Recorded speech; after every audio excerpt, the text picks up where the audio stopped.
Swimming like a shark in a shrimp tank. Big fish, small pond in the shrimp tank. When it's sink or swim, only option is to win. In the murky water, not a thought of giving in. Welcome to the shrimp tank. Want to put it all together, this is big thanks. Doing big things, we ain't in the same league. Running a campaign, Roadie 2016. Like a phone to die, putting me in charge. I'm a general, from the front I'ma lead the charge. Like a federal, fell on my lap never. Going hard as ever. Good afternoon, everyone. Welcome to another episode here on the Shrimp Tank, powered by Celsius Beverage. If this is your first time tuning in, you catch all our amazing episodes up on our website, shrimptankpodcast.com. We bring to you the best and brightest entrepreneurs in and around South Florida area. Of course, I'm joined by my co-host, Dr. Kevin Cox. He's the director at the FAU Adams Center for Entrepreneurship. And how unique is this, that this is the second season where we have a whole entire class of FAU students that are taking an entrepreneurship class joining us live. We'll be asking questions later on in the show. Kick things off, Dr. Kevin Cox, what is going on in South Florida? Well, I think I want to start with an upcoming event, but it's not in South Florida, Jason. It's in Central Florida. So 2 weeks from now will be the Early Stage Venture Capital Conference hosted by the Florida Venture Forum. This is probably the most notable group in the state of Florida that really focuses on that early seed stage investing. And they host a conference. And in conjunction with that, they also host a collegiate pitch competition. And Florida Atlantic University will have an entry in that, and they will be pitching for $10,000 of seed funding. And it's important to note that's non-dilutive seed funding. That's a fancy way of saying free money for your startup. So we're going to wish him luck. I'll be up there networking with investors and hopefully making connections, and we'll have a great pitch competition. So that is coming up on the radar. And then later the same week, I'll be over at the busy week in a couple of weeks, the Veterans Expo. So the Veterans Expo is a great event for veteran business owners or veterans looking for jobs. They have both career development and entrepreneurship as part of that. And that one's going to be over in Tampa at the end of the week.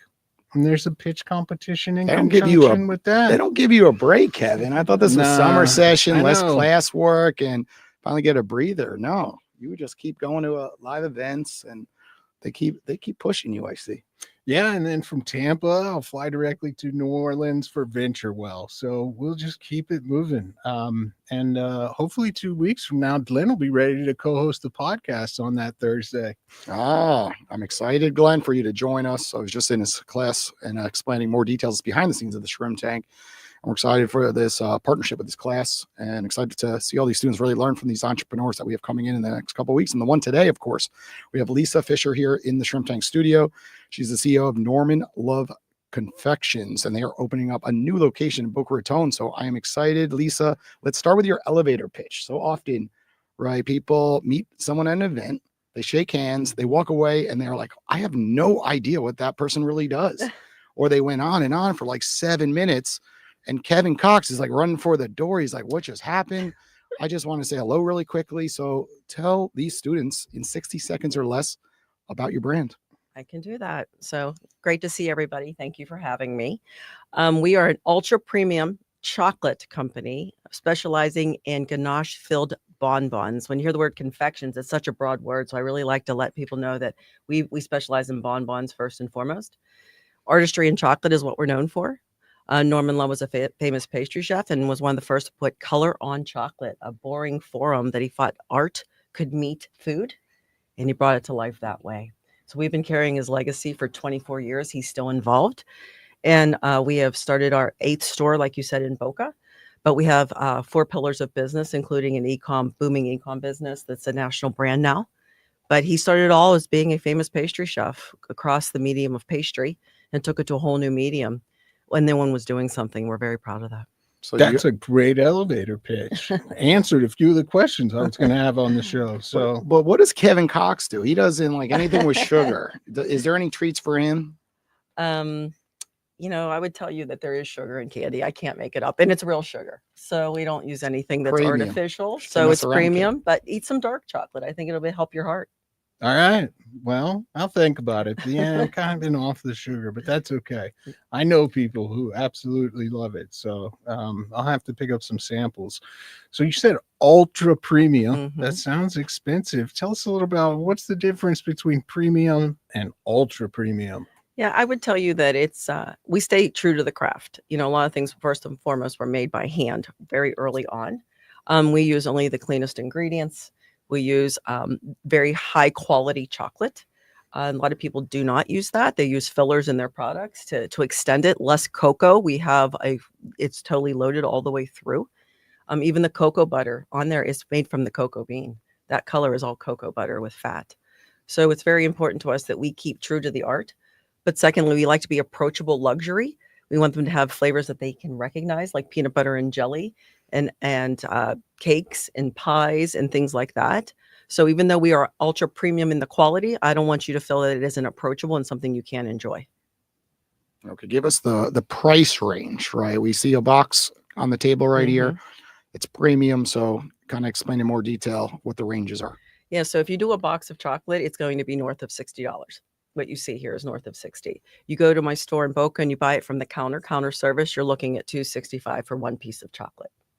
Okay. Mhm. So it's ultra premium, but that's not like an outlandish price. Right. It's not Hey, anything crazy. they're selling strawberries for like $20 these days, and people are willing to buy that to have that experience. So at $2.65 for a piece of chocolate, Yeah. I think they can make that happen. But I'll add something to that. You know, I was watching the markets. You need to understand your costs at all times, guys. And you know, we're at an all-time 50-year high for cocoa right now. So it's an interesting time in this business. A very interesting time.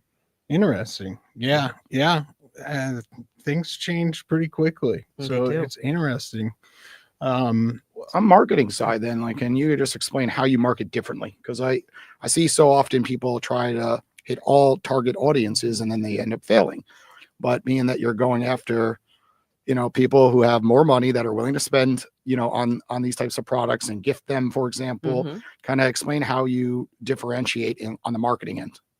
Yeah, I would tell you because we're a gifting company, I would tell you that we can stretch our customer base because everybody gifts. You know, maybe someone only can gift it one time a year because it's Christmas where people spend a little bit more money than the average gift. Or there's regular repeat customers that are more in that luxury space and do it for their business clients. Think about someone who has a business that wants to send every client that buys a new Audi car, they want to send them a gift to say thank you because of the price point. So when we start to do marketing, we make sure that it's approachable. We know that it goes across a wide range, but we have to make sure that the gifting comes along with an emotional attachment. I take it seriously. Gifting is from the heart, and I got to make sure they connect and that they care how they spent their money. So we market it that way.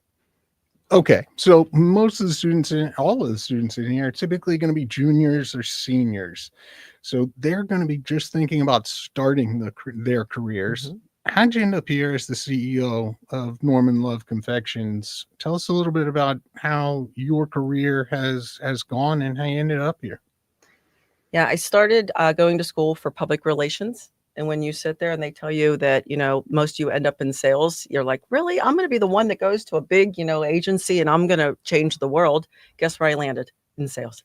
But I'm proud that I landed in sales because I've been in sales over 34 years. And I've got to work for brands like General Mills.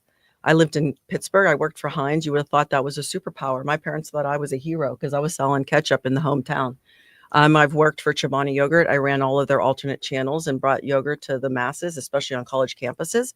I was in the away from home side. So if you think about retail as the grocery store, think about places you eat that isn't where you buy it and make it yourself. Whether you're in school in the cafeteria, you go to a restaurant, you go to a hotel in the lobby, that's where I built my business. And I disrupted it from that side out. That was very important to us. After that, I decided to do a boot camp myself and thought being just in sales sometimes pigeonholes you. And I wanted to be a general manager and I wanted to run the business myself. So I took and volunteered to leave sales in my comfort zone of a brand and went to work for a co-manufacturer, a $4 billion co-manufacturer that was making food for everybody else. So I was making granola bars for some big names, sandwich cookies for ones that you would recognize that you would have with milk. And I was making it on their behalf. So think of a factory for hire where you don't own the brand, you make the food and sell it back to them. I managed 43 plants and it was everything up to, we commercialized 3,000 SKUs a year. And I put myself through that operations boot camp because I felt I needed to be well-rounded. Sometimes you go through companies or start your own thing and you're very linear. And I was willing to go left to right before I went up. And that was very important to me. Yeah, that's an interesting point that I would imagine some of the students aren't aware.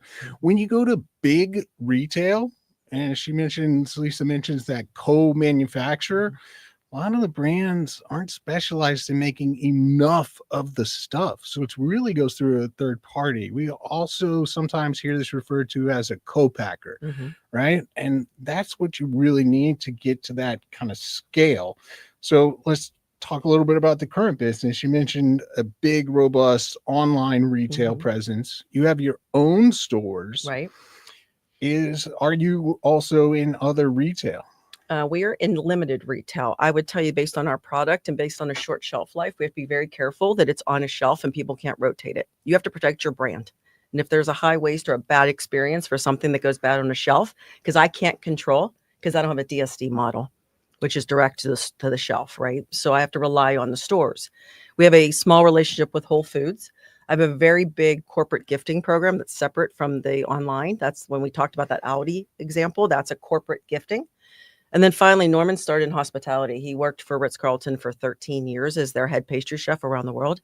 So we get a lot of high-profile hotels, like the Breakers. There's no secret there. I would tell you that it's on the box. That they utilize our premium brand to complement their offering and to delight their guests. So we have 4 channels of business. Okay. I just can't scale them all at the same time. Yeah, absolutely. Why 4 versus just saying, okay, this one is the most profitable and being all in on that one? I would tell you that's probably where I am now. So if you think about what got you here isn't what's going to get you here. So as Norman did the first 24 years without me, he kind of, all sales mattered. But as long as there was some, profitability and cash flow, he might've made different decisions to try to get his brand out there. Some are more marketing avenues, as long as you're not losing money, and some are revenue from the top line, and some are bottom line, right? Everything has a role in a business, and we love that we're diversified. When I talk to our private equity partners, they love that we're diversified. They like that because the recession hits food service, retail can pick up the slack. So it's nice to be diversified, but what I would tell you where I am is trying to figure out where we want to scale, and that is not all 4 equally. And that's where we're going to really go in on the e-com and the store. I was about to ask you which one the winner is, and there we go. It's retail. Yeah. And you could argue it's an omni-channel experience now, so I don't separate them anymore in my brain. Let's go back to sales. You said that you were very thankful that you had a sales position early on, and I think sales can be a dirty word for a lot of folks in their 20s and 30s. Yep.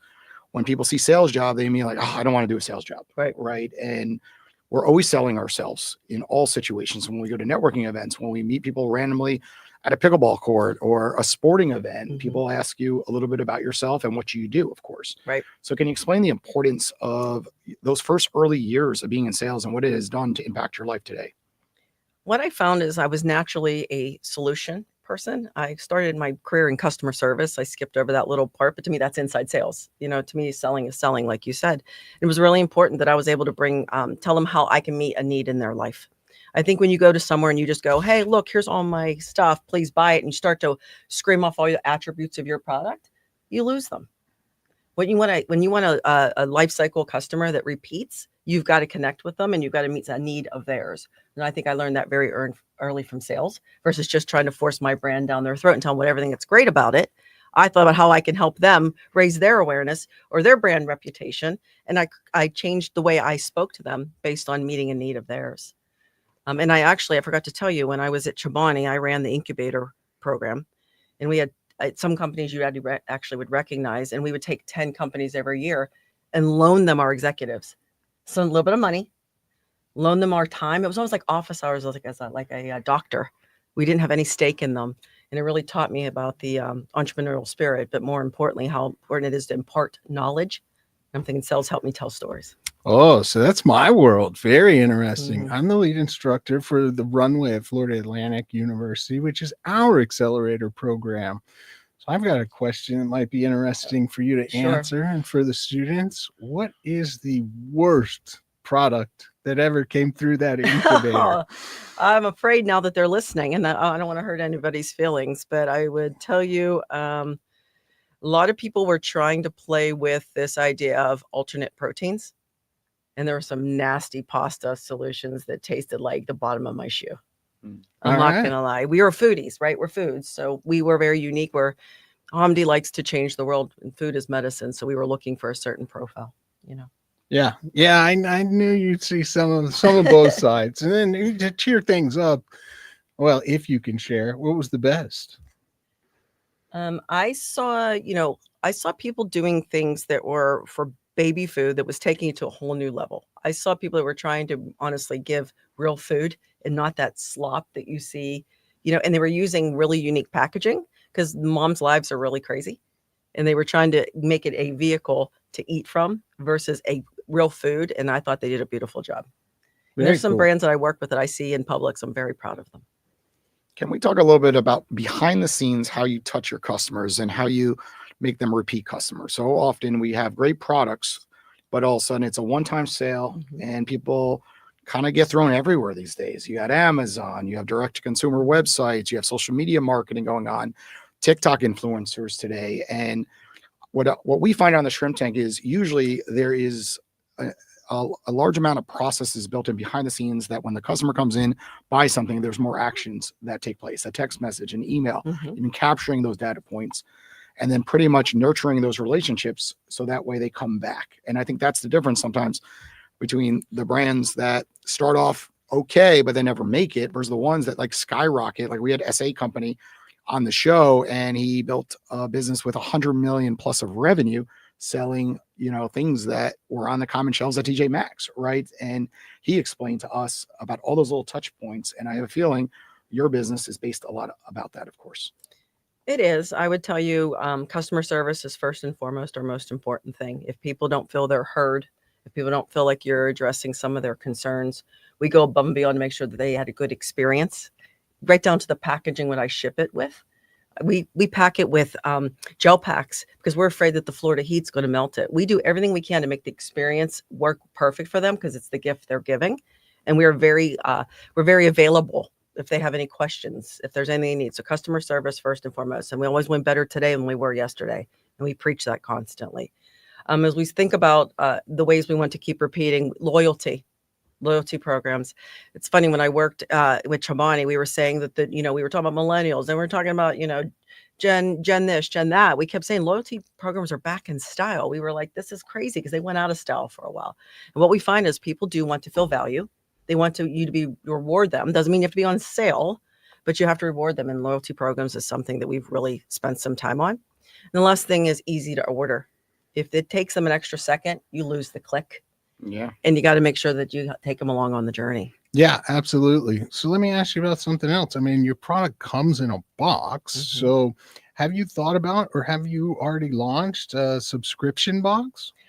We have tried it a couple times. What I would tell you is ahead of its time, but it is on our to-do list. We have a backlog. It's pretty big when you want to start building a company and build a brand.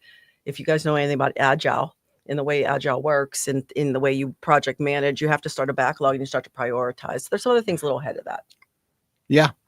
Yeah, I think that would be great. And going back to the business model, right? That's what we're here to talk about. All the students in this class are going to be working on their own business model.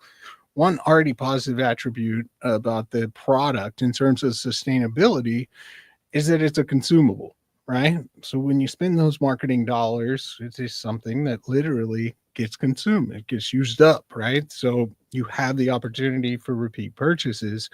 Subscription is a way to further automate that, right? And kind of standardize those sales, make better predictions. It can really help the sustainability of your business model.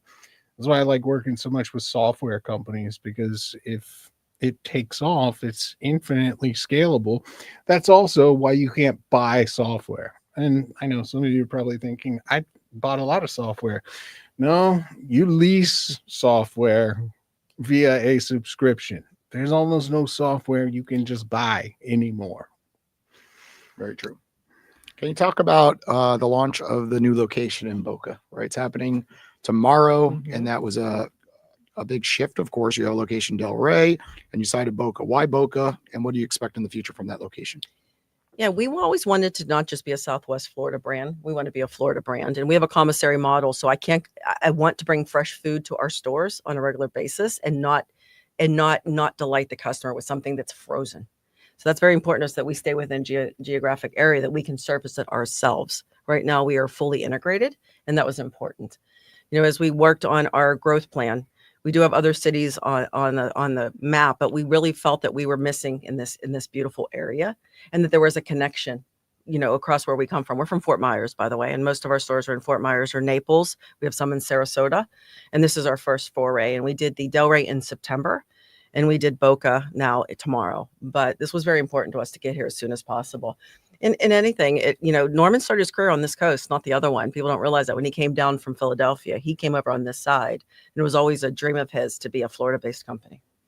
Okay, my final question before we let students come up and ask some questions is the whole craze with Dubai chocolate, right? Yes. Like I saw Dunkin' Donuts has it now, like Crumble Cookies is going all in on this. And I feel you walk into a mall, there's a stand of strawberries, and all of a sudden it's like $30 for strawberries, and you write the word Dubai chocolate on there, and all of a sudden you could charge so much for it. So what's your feelings on the whole Dubai chocolate thing? I've been reading a lot of articles about it. I now it's driven up the cost of pistachios. Oh. Pistachio's been a flavor since I was a kid, guys. I don't know, I'll show my age, but it was a dessert that my grandma made. But Norman would tell you we've had a Sicilian pistachio piece for 24 years.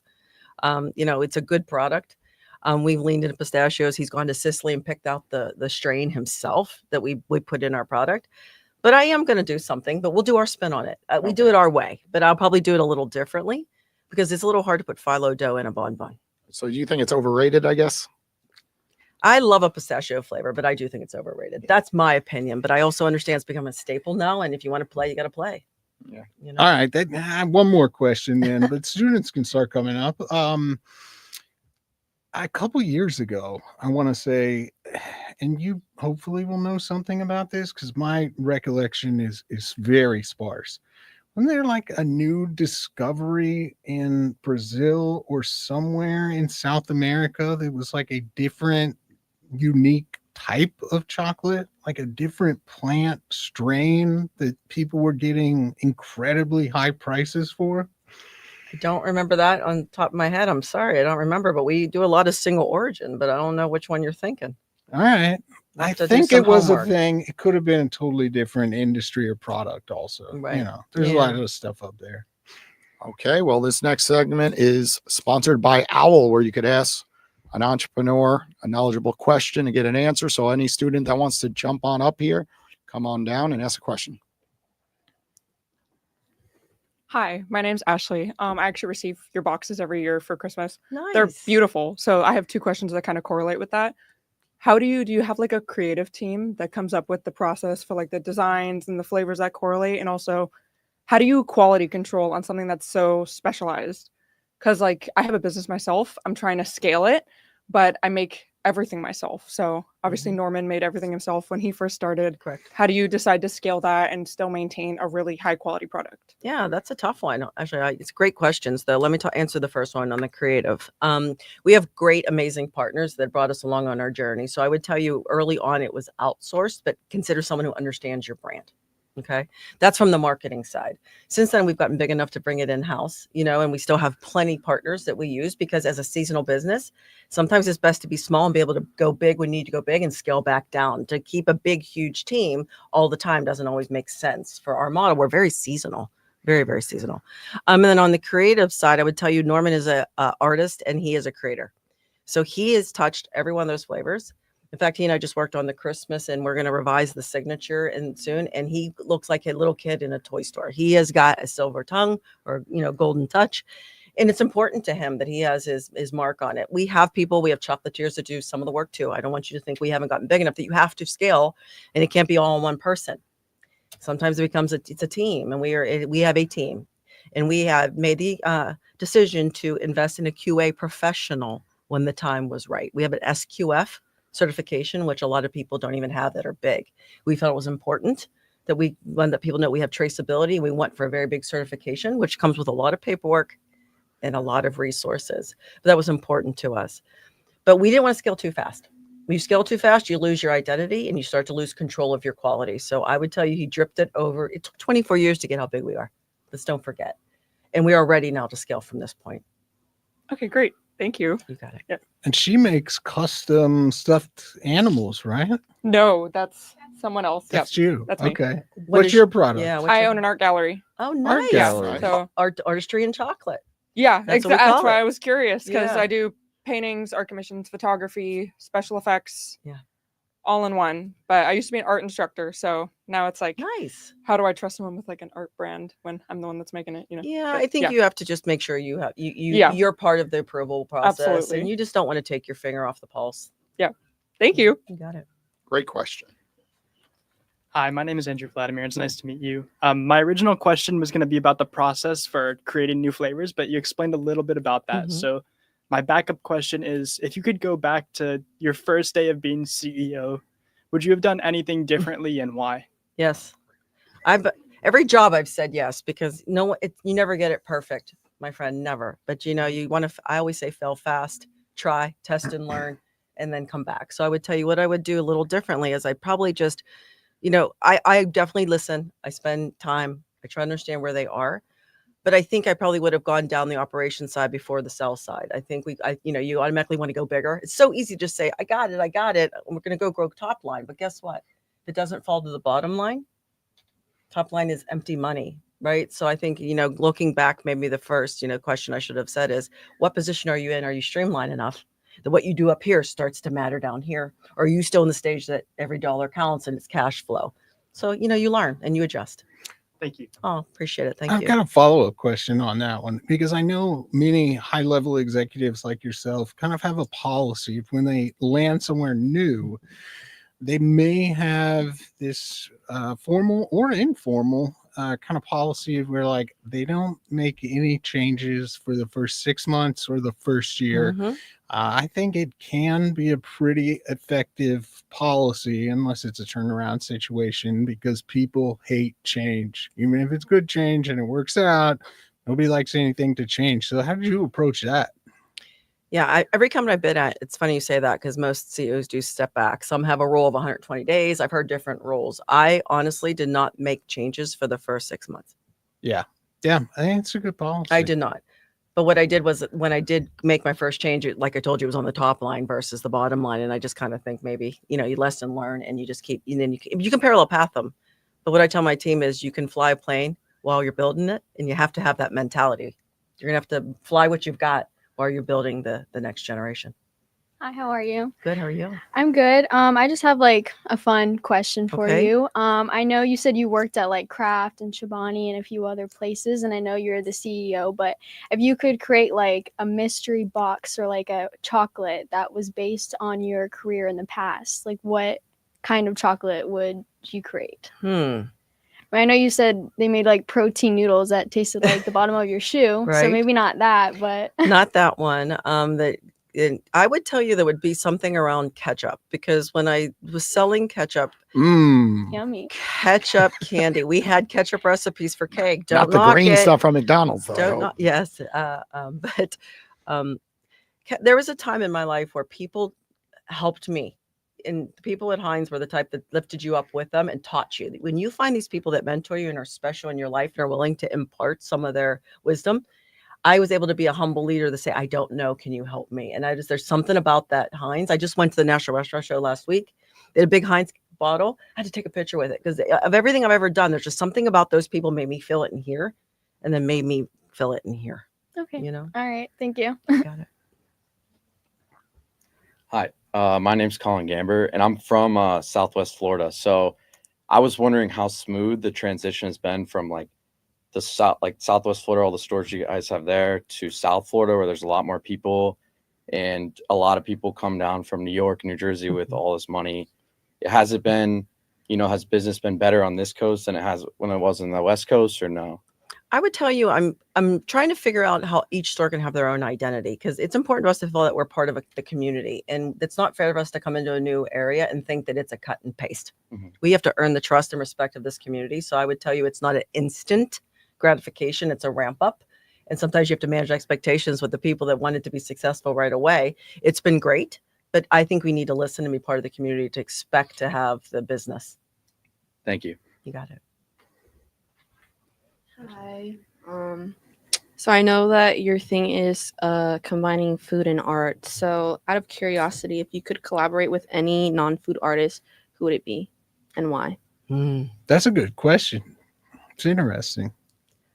I would say Andy Warhol, if we Okay. could bring him back. I think Cool. there's something about, one, he's from Pittsburgh and so am I. Secondly, I just think he has vibrant colors and the way he brings things to life. I think it would work really well as our product as a palette Yeah. for his expression. Very cool. Thank you. Awesome. Thank you. We could get you Lawrence Cartel. He was on the Shrimp Tank. Yeah, I was going to say, Nice. who does a lot with it's Andy. very colorful, but I don't know Yeah. if it's a fit. But I'm He actually did thinking, wrap our podcast Able at Owl, so you see a lot of my videos online. It's from Lawrence nice. I'll Cartel. check it out. But we are thinking there should be a collaboration. So that's a great question. Hello, my name is Chase Weaver. When you talked about packaging, you seem really enthusiastic. What do you do packaging wise? Like, do you do notes or anything specific in such a premium brand to differentiate yourself? We do. In fact, I should have found that note here somewhere. I actually have a note where when you open it, it comes from a personal little note from Chef Norman himself. We also over communicate to make sure people have the best experience. Some people tend to buy something thinking it lasts forever. This doesn't last forever, guys. And if you want to stick it in your refrigerator, it's porous. It's going to taste like the onions you stick it next to. So as we start to think about notes and education, you have to do it through a way. We want people to have the best experience. So not is it just the box, but it's the way they're going to eat and experience the chocolate so they don't be disappointed. We On take that a lot note, of time. Like, say someone bought a car from. On that note, say someone bought a car from like Audi. Mm-hmm. Can the dealership write like a specific note, and you guys will like do it for them to think from like business to business to consumer? We do offer that service during the holidays for every Okay. customer, which is a little too much customization sometimes. That's hard to scale, right? So we have to continue to get better at it. But I will tell you, some big customers, I even let them put their logo on a piece of chocolate inside the box as a partnership. But it's always the scalable part of the business. But certain customers, we will do that for. Thank you. You got it. What sectors do you go after on the business side? I have a financial service background, Mhm. and I'm getting stuff like this all the time from different verticals I do business with. And then, of course, I send things to my own clients as well. So there's always verticals like lawyers, accountants, financial advisors, insurance professionals that a lot of these businesses are cash cows, and it's still old school where they want to touch their customers, of course, the old fashioned way by getting a gift in the mail and opening it and, having that person, smile. So Yeah, that's a very big one for us. You kind of covered some of the big ones. Real estate is another one that I think does really well for us. Event planners, people that have, that actually can use it more often. It's very diversified. I think where we could get better at this is use a CRM, customer relationship management tool. And we should be changing our focus. We're a little small enough now that we're doing, I think, one message meets all. We use some software that you use for email marketing on the business side. There is such a thing. I think we need to get better at that and start to further make segmentation and then take some paths. And is there opportunities for these students in this room right now? Do you guys offer internships? Is there career opportunities? Because there's so many different verticals that we've spoken about today. So I think it's important. You have how many employees currently? We're north of 100. North of 100, Mhm. and you just opened a new location in Boca. You have a new location in Delray. Correct. So can we just speak about opportunities potentially, and maybe right after the show they come up to you and entertain some of this? Yeah, we're definitely looking for people to help us bring the brand to life on this coast. So if it's someone's willing to work, even if it's part-time in a store, that would be a great way to learn the brand here on this coast. If you're willing to go over to Fort Myers, we are now looking at an internship program. We weren't big enough to really have one. Our office only has 30 people in it. I would tell you where the hundreds are in production and in the stores, which there's lots of opportunity all the time, including going on the working on making the pastry. We have pastry chefs that will actually take you on and teach you the craft. So there's always hiring going on in our facility. And to piggyback it, influencer marketing is quite big today. A lot of students have 1 million followers, and Kevin Cox over here, he's big on this. He's an influencer himself, Oh, yeah. professor of the year in the state of Florida. He's charging a lot right now as an influencer, but is that a big thing with the brand, influencer marketing? Yes, it comes and goes. I will tell you, we're working with the Buzz agency here local, and they're really kind of bringing it back to life for us. What we think is we're going to do it more on a localized level. I think we kind of went too big and went for a national the first time they went out of the gate. And I think we needed to kind of hone it back into the local level. So we've taken a different approach with the Buzz Agency with using local influencers, foodies maybe, or people that really like to tell a story. And it's come, I've just talked to one of our owners this week. We want to hit the gas pedal again on it.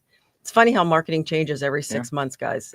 With AI and everything, it's constantly And a lot of things work. That's the truth. Like one company does, everything organic on socials and influencer marketing. And then the next is using the CRM and just touching people via text and email automation and seeing the data coming in live. And the next person doing Google pay-per-click ads. We're doing all of that. And Facebook ads. And the answer is, there's multiple strategies.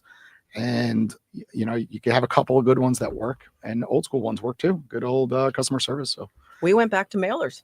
Yeah, that too. Yeah, I was just talking with somebody about that, because they've become so unpopular. In my generation, my parents would get tons and tons of mail. There's just at least a couple days a week I get nothing in the mail. So even an ad I would look at just because, I walked out to the street. So might as well. Yeah.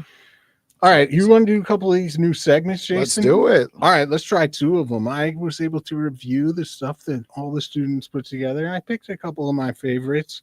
Start with a simple, fast-paced one. Agree or disagree? And maybe tell us why, but not too long. All right, work-life balance is a myth for successful founders or CEOs. Agree. It's a myth. I believe balance is what you make it, and be present where you're supposed to be present. Okay, corporate gifting is outdated. Disagree. That's how I make some money. I saw that coming.